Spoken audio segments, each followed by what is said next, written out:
to build their own Whomping Willow in a way to start it off before they added to the CGI to make the Whomping Willow.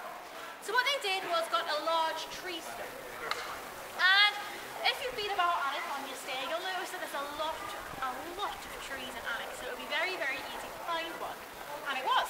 They found one, it took them a couple of days to get it out of the ground, bring it here, pop it over there, and the director decided he didn't like this tree stump. That wasn't actually going to be seen in the film. But then he sent his men on a nationwide search for the willow. And they found one in Norwich. And it cost Warner Brothers £7,500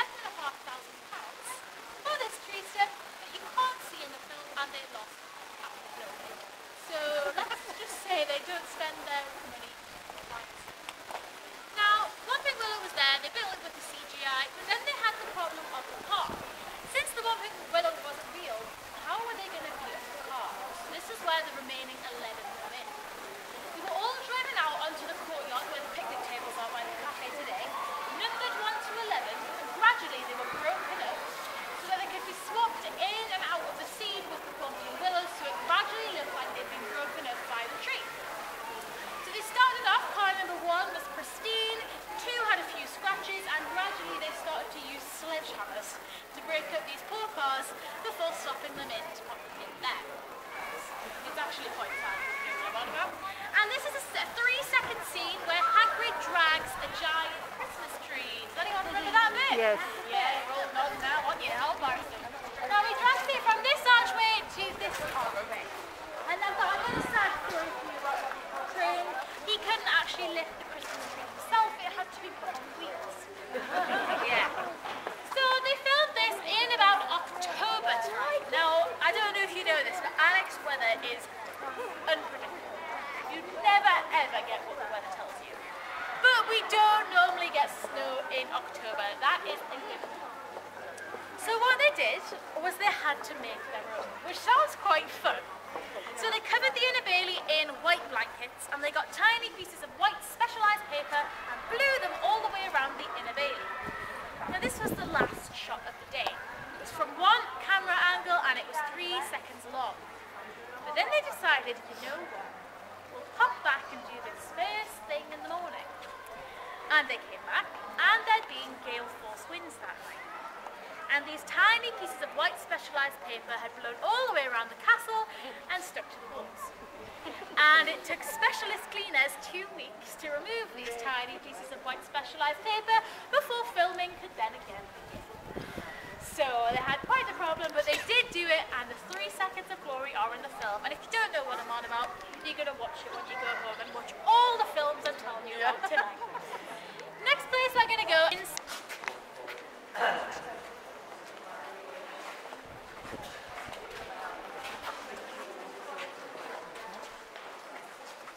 Gathering the slides and come further up and just squash it in. I hope you know what's called that is. I hope there's one more away. Alright, so this here is the inner courtyard, and just there is the entrance to the staterooms. Has anyone not been to the staterooms today? Yep. So what you're going to do when this tour finishes, you're going to go to the stateroom. And if you're a Downton Abbey fan, this is where you're going to find all of your Downton info. There is a little video in the coach house around on the courtyard, but inside here there might be costumes and things that you might want to have a look at inside. So it's definitely worth a look. And this is where the majority of the Downton filming was done. The vintage cars ended up here after their little problem at Lion Arch, and the family go inside for their 2 weeks holiday. It's not the only thing to have been filmed in here. The first one, well not the first one, but this is the first one I'm going to tell you about, was again the first film of Harry Potter. And this lantern here is the reason that they chose to film here. By the time they were at Alnwick, they were nearing the end of their shoot. There wasn't many scenes left to be filmed. But the director fell in love with this green lantern and just had to get it in the film. But by this point, there was only the rubbish scenes left. So, the scene that was filmed under here was the scene after Wingardium Leviosa, where Hermione runs off to the toilets where the trolls are, which was not filmed at Alnwick Castle. It was just this bit here. But when you go home, you will see the beautiful green lantern that the director wanted in the film so badly. So make sure you get a photo of it just for him. Another one that was filmed here was Robin Crane here to the Outer Bailey. They attached a seesaw that didn't just go up and down, it went around and around onto the back of the crane.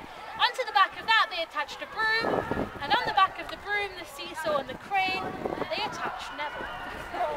And they drove him round and round the Outer Bailey for 2.5 hours. And the screams in that shot were 100% genuine. They did use CGI for him bouncing down there. Warner Brothers on there, kind of blends in with all our videos, so it doesn't look too hard. Bounces down to the bottom, breaks his wrist.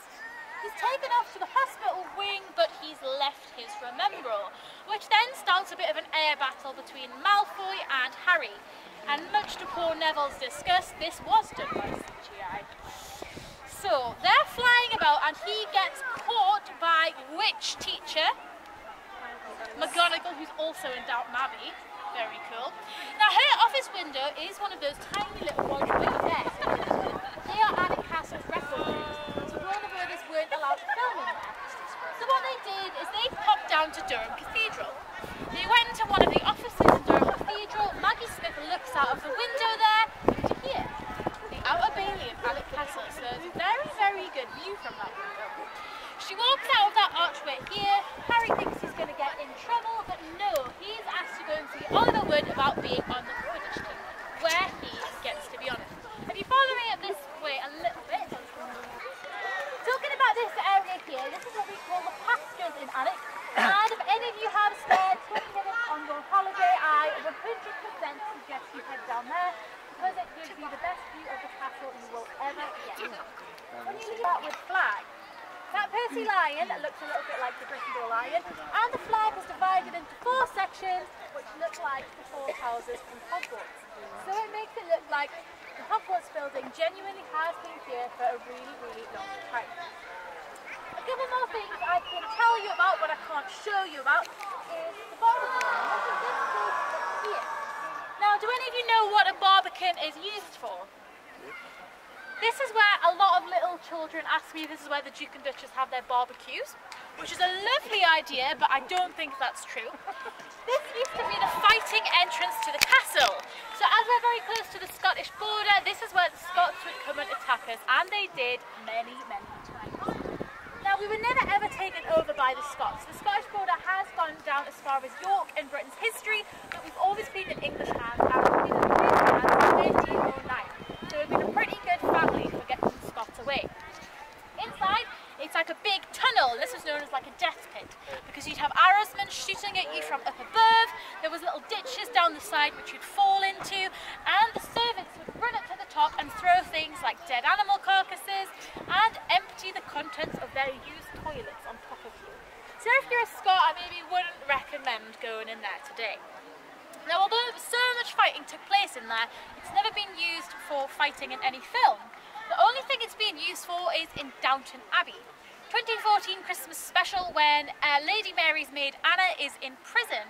They use this as the entrance to York Prison. It's quite funny, they use the opposite end of Brancaster Castle and pass it off as York Prison. Lady Mary walks down the corridor, and there's a tiny little security door within the big door. She steps through there and then heads off to real York Prison. Now we've got another link with York here at the castle, and this is again with Harry Potter. Through there is the guest hall, which is where if you go to a wedding at the castle, that's where it will be held. And when it's not got a wedding or a function on, it's just a big empty hall. So Warner Brothers made the most of it. They planned to film the scene with the Hogwarts Express in the first film in York's Railway Museum, and they planned to have the train actually moving on the lines. By the time they fit in the cast, the crew and the equipment into the carriage, the train actually wouldn't move. So they had to find somewhere else to film it, and they came here. They cut the carriage directly in half, and then had to film the scene twice, once from either side. And then what they did is they placed the camera on a special piece of equipment like this, and when they pressed play, it would move like that, which is why it looks like they're actually moving in the shot. Then they had another problem, so they had to film here again, and this was with the forbidden section of the library. Does anyone remember that? Harry has his invisibility cloak on? Yep. They planned to film this in the restricted section of Oxford's library, but the heat of the lights and the condensation from the actor's breath were corrupting the old book, allowed back, and they had to build their very own library set inside the guest room. They did this mainly through green screens, and then this is when they had the challenge of making the books fly. Do you know what a onesie is? Yeah? Yep. Basically, they got the crew to get dressed up in green screened morph suits, so like a onesie with a head, to hold the books and to dance around the guest room. Now this was good not only because they could CGI it out and make the books look like they were flying, but then they also had the footage of the crew dancing around with books in green screen morph suits. So it was a pretty good, it was a win-win situation for everyone involved. Now, I'm going to tell you all something and you're going to be a little bit angry with yourselves. If you'd have come here in 2001 or 2002 and you were about 12, 13, you'd have definitely been asked to star in Harry Potter. Pretty sad. Now, because it was quite a new film, they weren't really aware of how many extras they needed. So when they came to Alnwick, they realised that they didn't have half enough as they needed. So if you were here as a tourist on the day, you looked the right age and you looked like a witch or a wizard, you'd get asked to star in Harry Potter and you would in fact be paid. Wow. Another thing they did was the director was very, very grateful to Alnwick and for all the work they put into filming. So we asked all local school children above the age of 11 if they wanted to star in the first flying lesson. I was 4. My mum just couldn't explain to me why my school had a nursery and Hogwarts didn't. I was a very, very upset child. But everybody else got to come on the buses and they got taken out there to the entrance.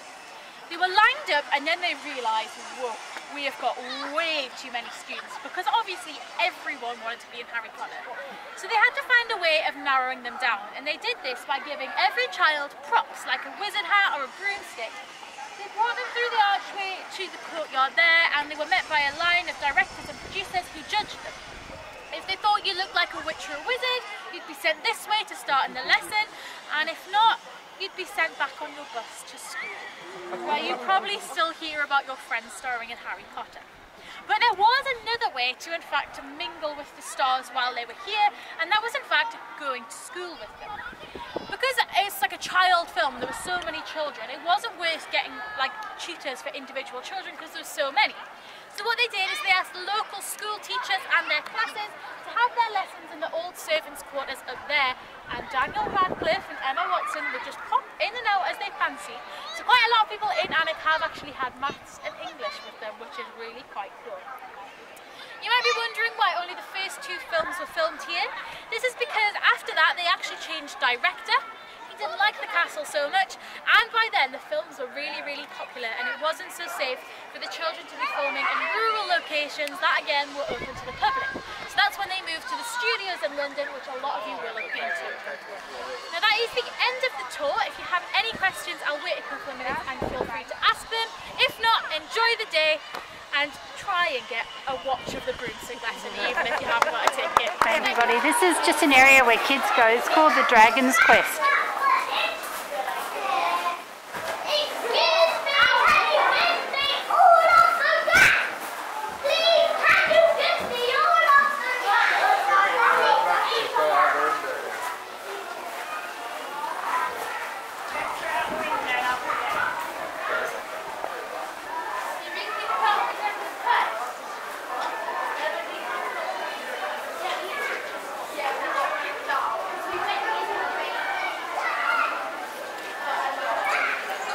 There's all these stuff on the wall. It's awesome.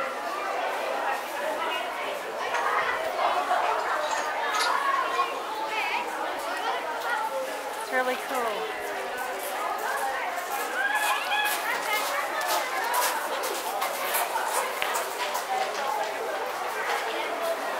Okay, I'm going to stop filming now. The kids get to dress up. This has got kids running everywhere, guys. It's just amazing. But the kids get to dress up as knights and things. It's really cool.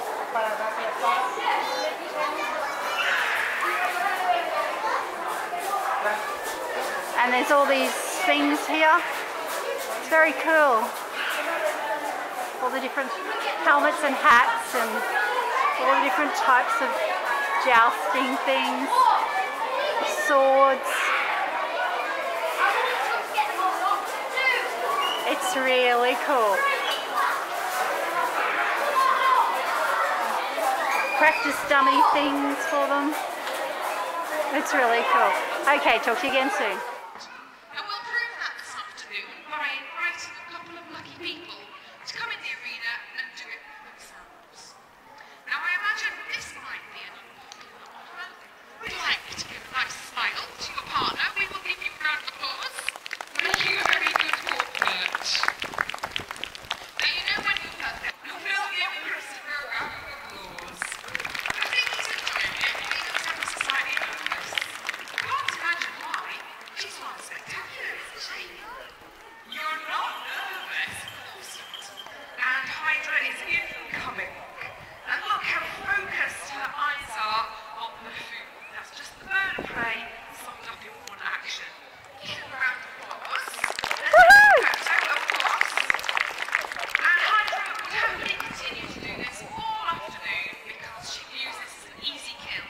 She's not having to put much effort in, and she's getting a reward every time. So just remember, whenever you see falconry, thank you sir, that this is our relationship with our birds. It's not flowery and fluffy, it's not On the bird. Well, that's because when we're hunting for real and we're working in very enclosed tight cover, when the bird goes in, it's not capable of being trained to bring the prey to you. In fact, in all the years you have the bird, you never know who you are. And Hydra here goes there for 40 years. So once they've caught their prey, obviously they're going to dispatch it and then start to devour it. You need to get in there and give her some wash, of course, and obviously the rest of it is meant for you. Because the whole point of falconry is to feed yourself. It's not just something that went on in an age-old time. A lot of people class falconry as some sort of medieval pastime. But there's 30,000 falconers in 2016 today that actually hunt and, like us, feed our families from the produce that we catch. And with a hawk, you can be quite easily self-sufficient. The next bird we have for you is a very different one. further parts of our history. In fact, for many centuries, this poor bird has been stigmatized by its association with nighttime. Our advancement in scientific knowledge. And in fact,